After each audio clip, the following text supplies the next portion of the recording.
Hello dear student, welcome to Saraswati Dham online classes. आज हम discuss करने वाले हैं प्लांट क्लासिफिकेशन पर। तो प्लांट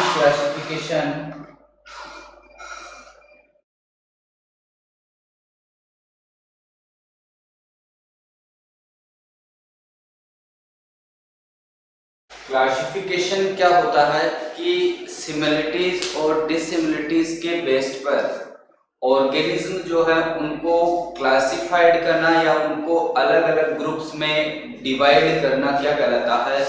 क्लासिफिकेशन कहलाता है। तो सिमिलरिटीज एंड डिसिमिलरिटीज बेस पर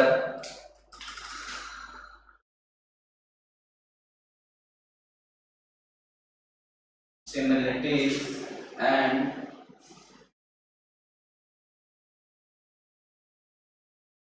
डिसिमिलरिटीज बेस पर प्लांट्स या ऑर्गेनिज्म को क्लासिफाइड करना क्या कहलाता है? क्लासिफिकेशन कहलाता है। जैसे हम बात करें, प्लांट्स जो हैं उनको फ्लावर फॉर्मेशन के बेस पर टू ग्रुप्स में डिवाइड किया गया है। एक ऐसे प्लांट्स जिनमें फ्लावर फॉर्मेशन होता है उन्हें फ्लावरिंग प्लांट्स और फेनेरोगेम्स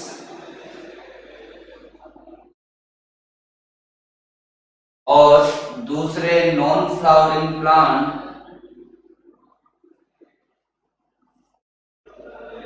या क्रिप्टोगेम्स। तो इस प्रकार जो फ्लावरिंग प्लांट है उनकी लाइफ साइकिल में एक बार या अनेक बार क्या होता है? फ्लावर फॉर्मेशन होता है। उन्हें फेनेरोगेम्स और जिनके लाइफ साइकिल में कभी भी फ्लावर फॉर्मेशन नहीं होता है उन्हें क्या कहते हैं? क्रिप्टोगेम्स कहते हैं। इसके एग्जांपल्स के बारे में बात करें हम तो थैलोफाइट्स,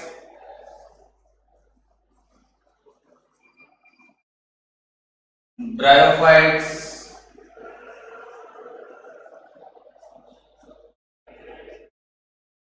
टेरिडोफाइट्स।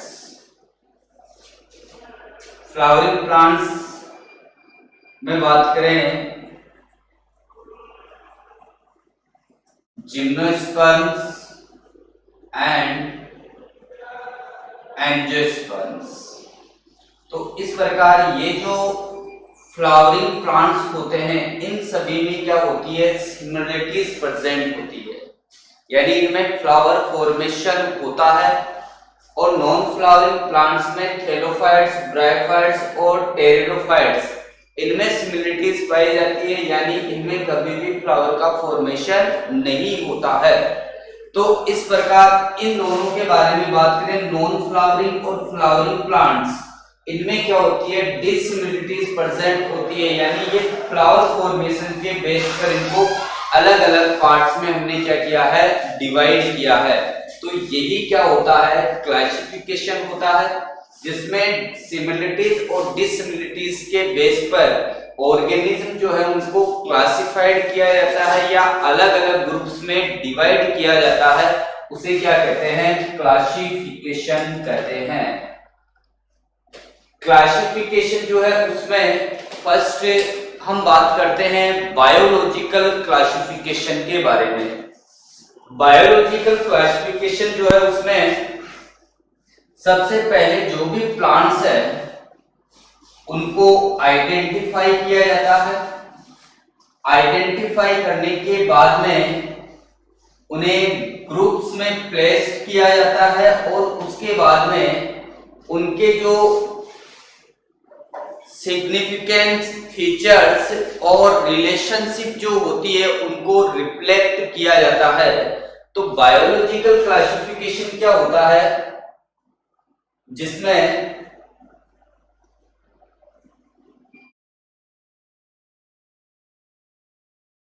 बायोलॉजिकल क्लासिफिकेशन, तो सबसे पहले आइडेंटिफाई ऑफ ऑर्गेनिज्म्स सबसे पहले जो भी जीव है उनको आइडेंटिफाई किया जाता है। आइडेंटिफाई करने के बाद में प्लेस इन ग्रुप्स में प्लेस किया जाता है इनको, और उसके बाद में reflect the most significant features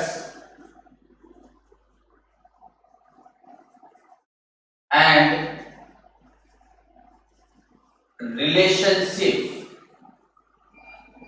तो इस प्रकार बायोलॉजिकल क्लासिफिकेशन जो होता है उसमें सबसे पहले जो भी ऑर्गेनिज्म है, प्लांट है या एनिमल है, उसको आइडेंटिफाई किया जाता है। आइडेंटिफाई करने के बाद में उसको ग्रुप्स जो है उसमें प्लेस्ड किया जाता है। अलग अलग ग्रुप में क्या किया जाता है, ट्रांसफर किया जाता है, और ट्रांसफर करने के बाद में उनके रिफ्लेक्ट किया जाता है कि मोस्ट सिग्निफिकेंट फीचर्स कौन से हैं और उनमें कौन से रिलेशनशिप पाए जाते हैं। तो इसे क्या कहते हैं, हम बायोलॉजिकल क्लासिफिकेशन कहते हैं।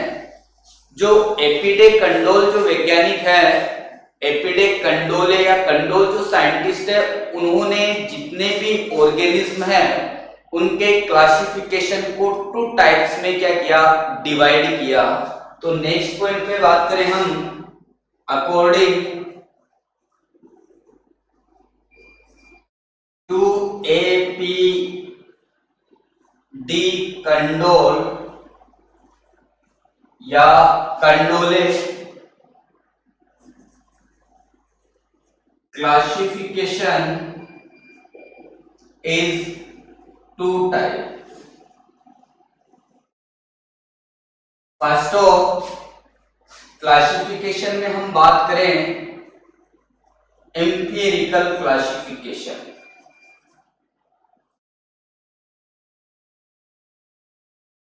एम्पिरिकल क्लासिफिकेशन, और सेकंड हम बात करें तो रेशनल क्लासिफिकेशन।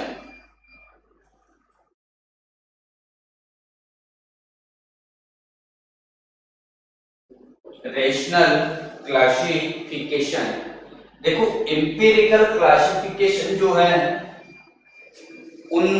उसमें जितने भी प्लांट्स हैं उनको अल्फाबेटिकल जो ऑर्डर है उसके बेस पर 26 ग्रुप्स में क्या किया गया है, डिवाइड किया गया है। तो इसमें एम्पिरिकल क्लासिफिकेशन जो है उसमें अल्फाबेटिकल ऑर्डर के बेस पर क्या किया गया है, प्लांट्स को 26 ग्रुप्स में डिवाइड किया गया है, और इसमें प्लांट्स के जो भी मॉर्फोलॉजिकल कैरेक्टर्स हैं उनको कंसीडर नहीं किया गया है। ये केवल डिपेंड करता है कि अल्फाबेटिकल जो ऑर्डर है उसमें ए ग्रुप वाले जो भी first letter A group A होता है उसको ए ग्रुप में, फर्स्ट लेटर बी होता है उसको बी ग्रुप में, फर्स्ट लेटर सी होता है उसको सी ग्रुप में।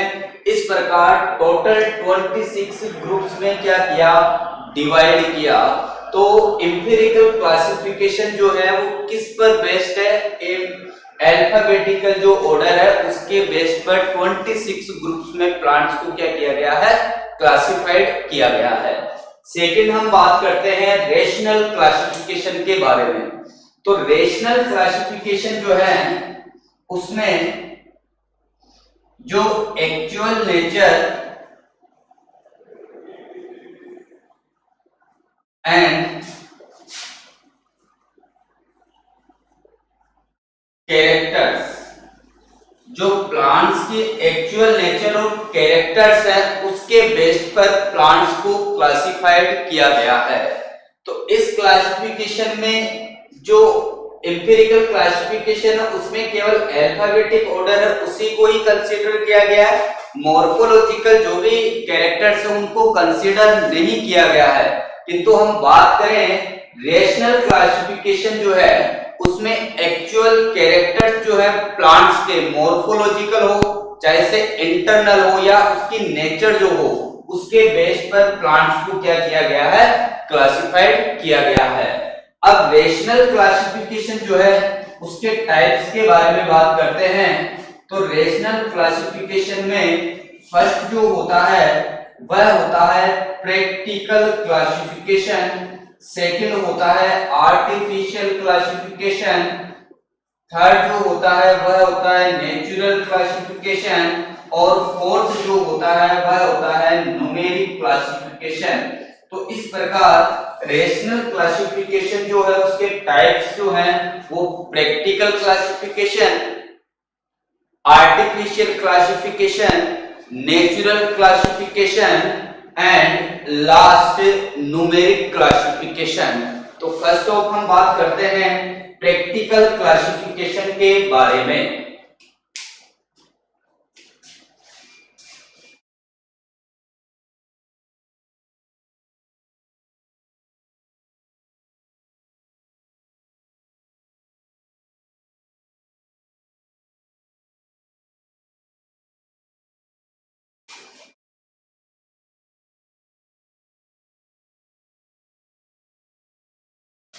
रेशनल क्लासिफिकेशन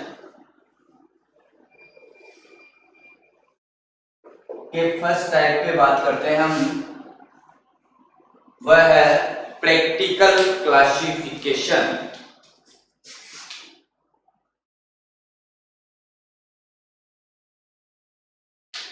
प्रैक्टिकल क्लासिफिकेशन, देखो प्रैक्टिकल क्लासिफिकेशन जो है उसमें प्लांट्स जो है उनको क्लासिफाइड किया गया है उनके इकोनॉमिक इंपॉर्टेंस के बेस पर। यानी अलग अलग प्लांट्स जो होते हैं उनका इकोनॉमिक इंपॉर्टेंस अलग अलग होता है। जैसे बात करें, कुछ प्लांट्स ऐसे होते हैं जिनसे हमारे को ऑयल प्राप्त होता है, कुछ प्लांट्स ऐसे होते हैं जिनसे हमारे को फाइबर्स वगैरह प्राप्त होते हैं, कुछ प्लांट्स ऐसे होते हैं जिनसे हमारे को मेडिसिन जो होती है वो उपलब्ध होती है। तो इस प्रकार जिनसे हमारे को ऑयल प्राप्त होता है उन सभी प्लांट्स को एक ग्रुप में रखा गया, जिनसे फाइबर्स प्राप्त होते हैं उनको एक ग्रुप में रखा गया, और जिनसे मेडिसिन प्राप्त होती है उनको एक ग्रुप में रखा गया।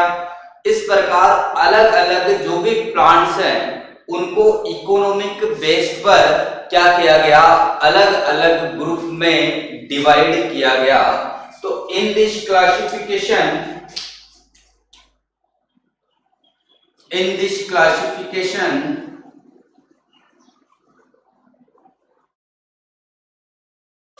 plants are classified on the basis of their economic importance। Economic importance यानी इसमें इकोनॉमिक इंपोर्टेंस के बेस पर प्लांट्स को क्लासिफाइड किया गया। जैसे फर्स्ट एग्जांपल के बारे में हम बात कर रहे हैं, oil yielding plants, second fiber yielding plants,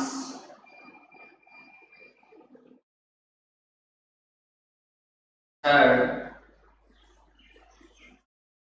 medicine plants. तो जिन जिन से हमारे को ऑयल प्राप्त होता है उन सभी को किस में डिवाइड किया गया, ऑयल यील्डिंग प्लांट्स में। जैसे कोकोनट, ग्राउंडनट, सोयाबीन, इसी इसी प्रकार जिन जिनसे हमारे को फाइबर्स प्राप्त होते हैं, जैसे बात करें हम जूट, कॉटन, तो इनको अलग ग्रुप में डिवाइड किया गया, इनको अलग ग्रुप में डिवाइड किया गया। इसी प्रकार मेडिसिन प्लांट्स में राउल्फिया,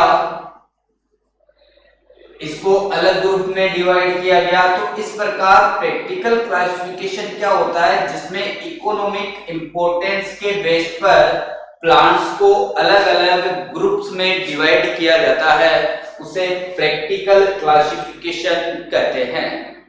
सेकंड हम बात करें आर्टिफिशियल क्लासिफिकेशन। आर्टिफिशियल क्लासिफिकेशन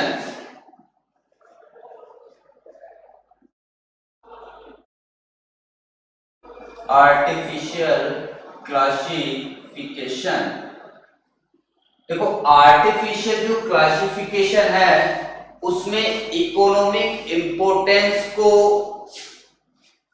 के अलावा हम बात करें जो मॉर्फोलॉजिकल कैरेक्टर्स है उन्हीं को कंसीडर किया गया। इसमें जो इकोनॉमिक इंपॉर्टेंस है उसको कंसीडर नहीं किया गया। अब आर्टिफिशियल क्लासिफिकेशन है उसको, उसमें प्लांट्स को क्लासिफाइड किया गया केवल एक या दो मॉर्फोलॉजिकल जो कैरेक्टर्स है उन्हीं के बेस्ड के आधार पर। जैसे हम बात करें लीनियस क्लासिफिकेशन के बारे में, तो लीनियस जो साइंटिस्ट थे उन्होंने प्लांट्स को स्टेमन और स्टाइल की स्ट्रक्चर के बेस पर प्लांट्स को 24 क्लासेस में क्लासिफाइड किया गया। तो आर्टिफिशियल क्लासिफिकेशन जो है उसके बारे में हम बात करें तो इसमें ओनली फॉर 1 और 2 जो मॉर्फोलॉजिकल कैरेक्टर्स है उसी के बेस पर प्लांट्स को क्या किया गया है, क्लासिफाइड किया गया है। तो in this classification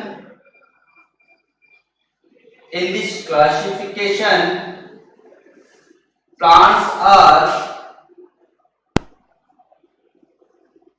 classified on the basis of their 1 or 2 morphological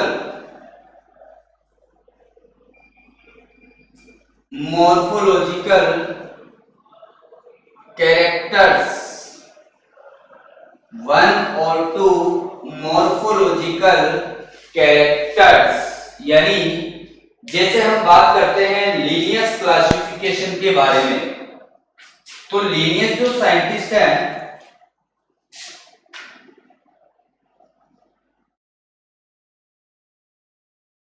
Linnaeus classification के बारे में बात करें तो लीनियस जो साइंटिस्ट है उन्होंने स्टेमन और स्टाइल के बेस पर प्लांट किंगडम जो है उसको 24 क्लासेस में क्लासिफाइड किया। तो लीनियस के जो क्लासिफिकेशन का मेन बेस जो था वह था 2 characters, first of स्टेमन and second के बारे में बात करें स्टाइल और कार्पल। इस बेस पर उन्होंने प्लांट्स को 24 क्लासेस में क्लासिफाइड किया।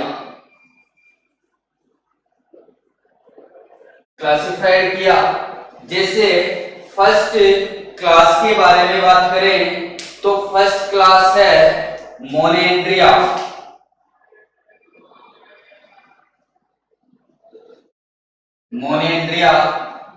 सेकंड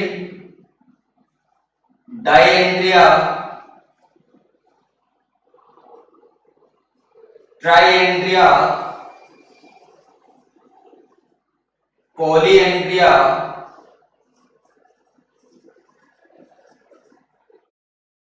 तो देखो मोनेंड्रिया क्लास में उन्होंने केवल उन्हीं प्लांट्स को रखा जिसके फ्लावर में केवल एक स्टेमन प्रेजेंट होता है।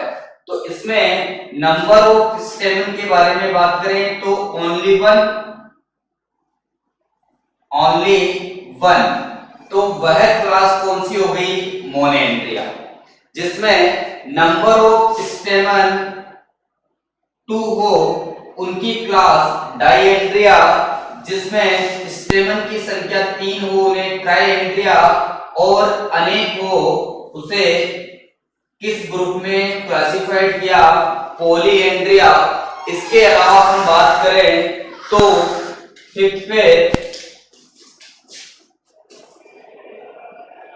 Non Andrea, 6 आइकोसेंड्रिया।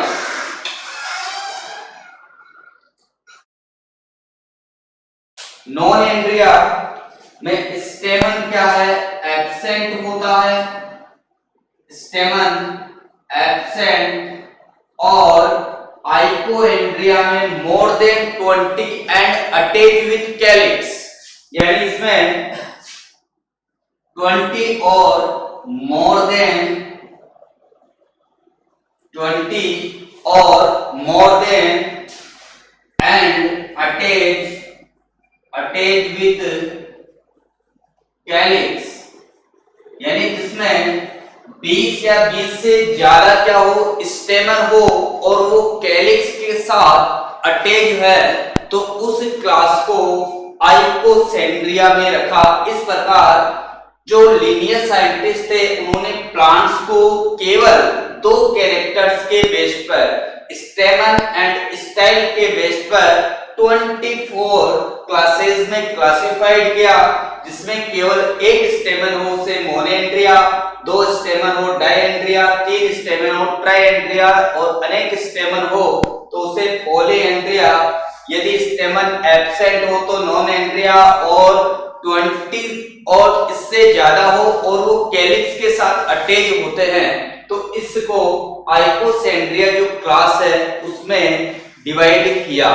तो सेकंड था अपना आर्टिफिशियल क्लासिफिकेशन, जिसमें ओनली फॉर 1 और 2 जो मॉर्फोलॉजिकल कैरेक्टर्स हैं उन्हीं के बेस पर प्लांट्स को क्या किया गया? क्लासिफाइड किया गया। नेक्स्ट हम बात करते हैं नेचुरल क्लासिफिकेशन के बारे में। नेचुरल क्लासिफिकेशन के बारे में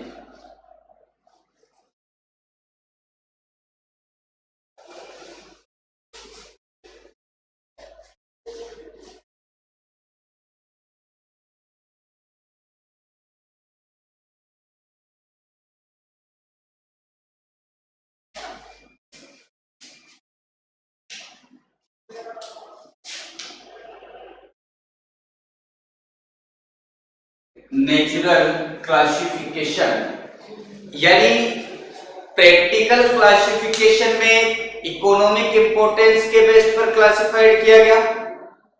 आर्टिफिशियल क्लासिफिकेशन में 1 और 2 कैरेक्टर्स है उनके बेस पर क्या किया गया? क्लासिफाइड किया गया।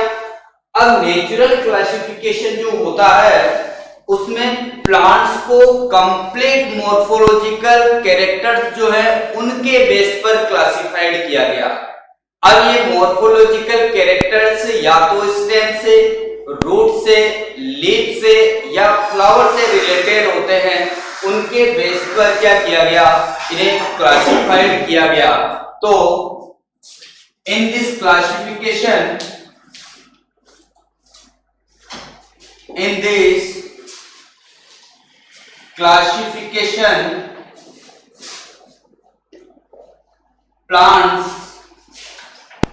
are classified on the basis of their complete morphological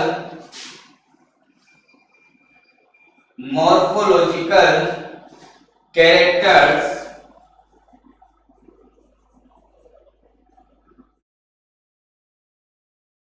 of leaf, stem, root and flower। इस प्रकार जो कंप्लीट मॉर्फोलॉजिकल कैरेक्टर्स हैं उनके बेस पर प्लांट्स को क्या किया गया है? क्लासिफाइड किया गया है। तो देखो पहले हम बात करते हैं कि मॉर्फोलॉजिकल कैरेक्टर्स क्या होते हैं। तो मॉर्फोलॉजिकल कैरेक्टर्स में बात करें तो हम इनको नॉर्मली एक्सटर्नल कैरेक्टर्स भी बोलते हैं, यानी किसी भी प्लांट की स्टडी करते हैं तो उसके बाहर से जो जो अपने को कैरेक्टर्स दिखाई देते हैं उन्हें क्या कहते हैं, मॉर्फोलॉजिकल कैरेक्टर्स कहते हैं। जैसे फर्स्ट हम बात करें लीफ के बारे में या स्टेम के बारे में, तो फर्स्ट कैरेक्टर्स होता है इनके टाइप्स। जैसे रूट जो होती है वो नॉर्मली टू टाइप्स की होती है। फर्स्ट एडवेंटिटस रूट जो मोनोकोट प्लांट्स में प्रेजेंट होती है, और सेकंड होती है टेप रूट जो डाइकोट प्लांट्स में प्रेजेंट होती है। इसी प्रकार लीफ के बारे में बात करें तो सिंपल एंड कंपाउंड लीफ। इसी प्रकार स्टेम के बारे में बात करें तो week stem and strong stem. और इसी प्रकार फ्लावर के बारे में बात करें तो एक्सिल फ्लावर होता है, जो नोड और इंटरनोड के बीच में उपस्थित जो एक्सिस जो होती है उससे यदि अराइज होता है तो इस बेस पर क्या किया जाता है, प्लांट्स को क्लासिफाइड किया जाता है। और ये कंप्लीट कैरेक्टर्स जो होते हैं वो क्या होते हैं, इनके मॉर्फोलॉजिकल कैरेक्टर्स होते हैं। अब नेचुरल क्लासिफिकेशन जो है उसके टाइप्स के बारे में हम बात करें तो नेचुरल क्लासिफिकेशन में फर्स्ट टाइप होता है इसका नेचुरल फॉर्मल। Natural formal. और सेकंड टाइप होता है इसमें natural phylogenetic. Natural formal and natural phylogenetic. Natural formal जो होता है उसमें कंसीडर किया जाता है ओनली फॉर मॉर्फोलॉजिकल कैरेक्टर्स को। मॉर्फोलॉजिकल कैरेक्टर्स जो है उन्हीं को कंसीडर किया जाता है, यानी इसी के बेस पर प्लांट्स को क्लासिफाइड किया जाता है कि वीक स्टेम है, स्ट्रॉन्ग स्टेम है, सिंपल लीफ है, कंपाउंड लीफ है, टेप रूट है, एडवेंटिटस रूट है। इसी के बेस पर क्या किया जाता है, नेचुरल फॉर्मल में मॉर्फोलॉजिकल कैरेक्टर्स के बेस पर प्लांट्स को क्लासिफाइड किया जाता है। अब सेकंड जो है फाइलोजेनेटिक के बारे में हम बात करें तो फाइलोजेनेटिक जो है उसमें मॉर्फोलॉजिकल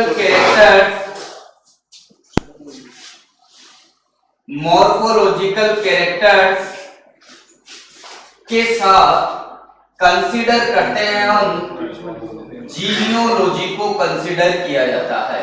जीनियोलॉजी यानी sequence of evolution.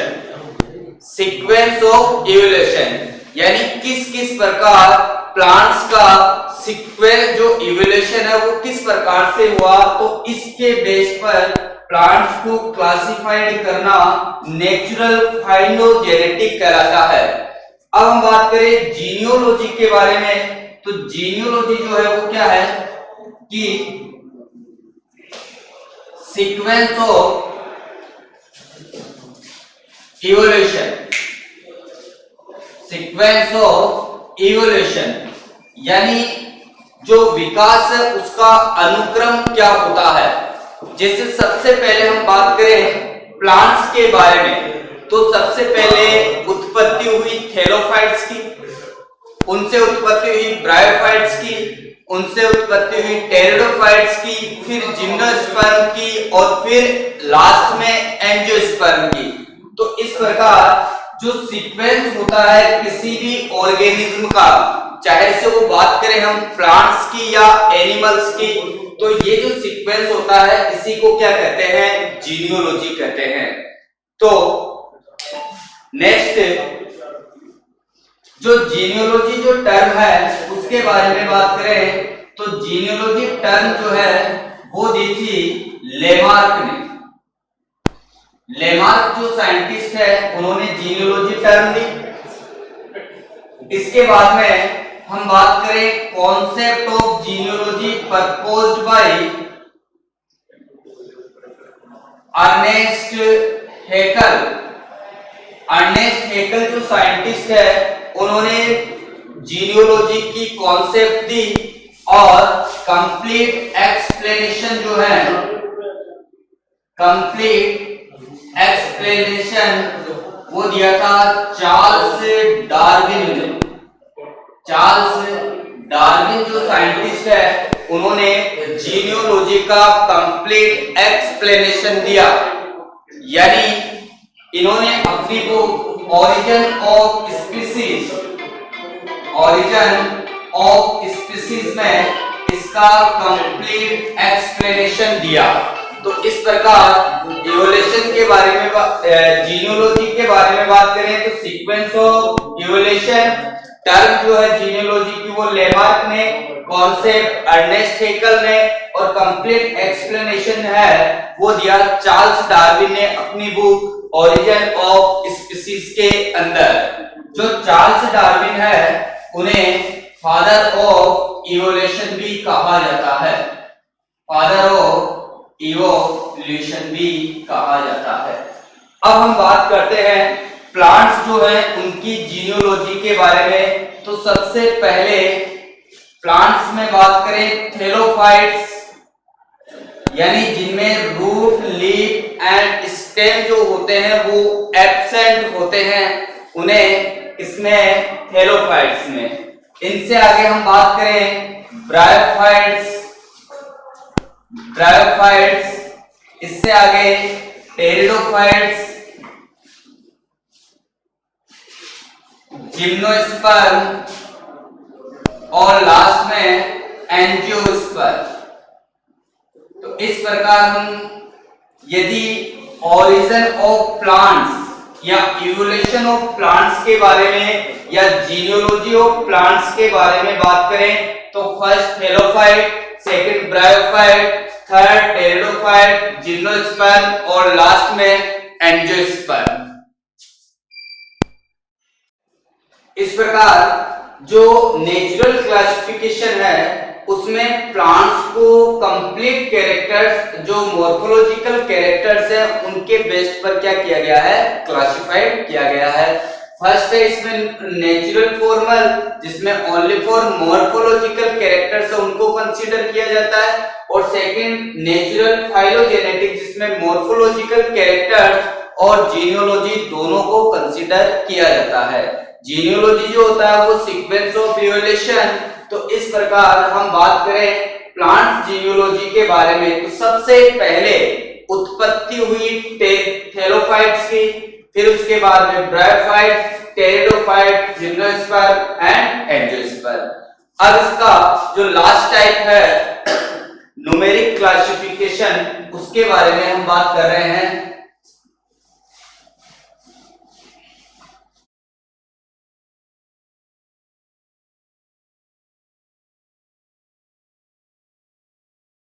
Number of last classification है न्यूमेरिक क्लासिफिकेशन या फेनेटिक क्लासिफिकेशन।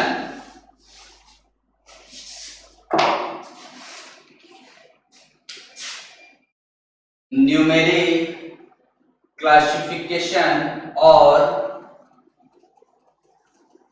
Phonetic classification. देखो न्यूमेरिक क्लासिफिकेशन जो है उसके बारे में बात करें तो number of similarities and dissimilarities.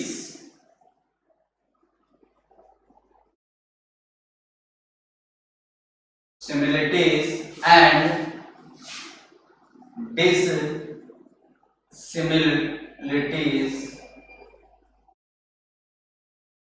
के बेस पर प्लांट्स को क्लासिफाइड किया जाता है तो उसे न्यूमेरिक क्लासिफिकेशन कहते हैं।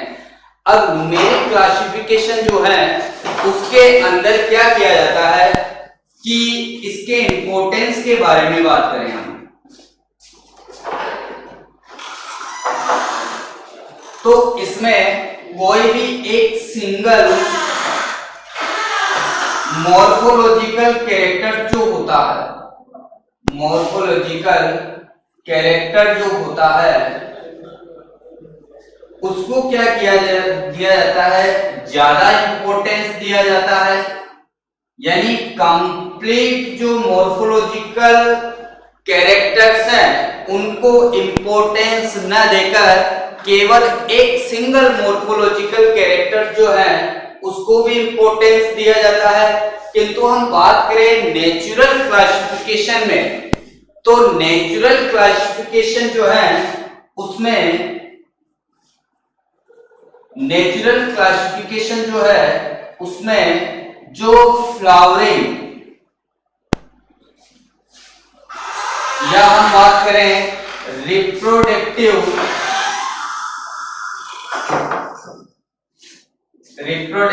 कैरेक्टर्स हैं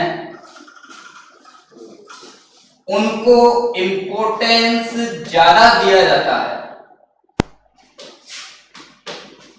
इंपॉर्टेंस ज्यादा दिया जाता है। किसकी तुलना में? वेजिटेटिव कैरेक्टर्स जो हैं उनकी तुलना में ज्यादा इंपॉर्टेंस दिया जाता है। तो इस प्रकार से जो नेचुरल क्लासिफिकेशन जो है वो बेस्ट क्लासिफिकेशन माना जाता है, जिसमें क्या होता है, कंप्लीट मॉर्फोलॉजिकल कैरेक्टर्स के बेस पर क्लासिफाइड किया जाता है। यानी वेजिटेटिव और रिप्रोडक्टिव दोनों के बेस पर क्लासिफाइड किया जाता है, किंतु ज्यादा इंपॉर्टेंस किसको दिया जाता है, फ्लावरिंग या रिप्रोडक्टिव कैरेक्टर्स जो है उनको ज्यादा इंपॉर्टेंस दिया जाता है। किसकी तुलना में? वेजिटेटिव कैरेक्टर्स यानी स्टेम, लीफ और रूट की तुलना में फ्लावरिंग जो कैरेक्टर्स हैं यानी फ्लावर के बारे में जो कैरेक्टर्स हैं उनको ज्यादा इंपॉर्टेंस दिया जाता है। तो इस प्रकार जो क्लासिफिकेशन है एपीडे कंडोले ने उसको 2 पार्ट्स में डिवाइड किया, एम्पिरिकल एंड रेशनल। एम्पिरिकल जो क्लासिफिकेशन है उसमें अल्फाबेटिकल जो ऑर्डर्स है उसके बेस पर क्लासिफाइड किया गया। रेशनल क्लासिफिकेशन में एक्चुअल कैरेक्टर्स और नेचर है उसके बेस पर क्लासिफाइड किया गया। जो रेशनल क्लासिफिकेशन है उसके टाइप्स में फर्स्ट ऑफ प्रैक्टिकल जिसमें इकोनॉमिक इंपॉर्टेंस के बेस पर, सेकंड आर्टिफिशियल उसमें 1 और 2 मॉर्फोलॉजिकल कैरेक्टर्स पर, थर्ड और नेचुरल क्लासिफिकेशन के बारे में बात करें तो उसमें कंप्लीट मॉर्फोलॉजिकल कैरेक्टर्स के बेस पर क्लासिफाइड किया गया। और फोर्थ न्यूमेरिक क्लासिफिकेशन जो है उसमें नंबर ऑफ सिमिलरिटीज एंड डिससिमिलरिटीज के बेस पर प्लांट्स को क्या किया गया, क्लासिफाइड किया गया। इस प्रकार हमने आज डिस्कस किया classification of plants. Thanks all of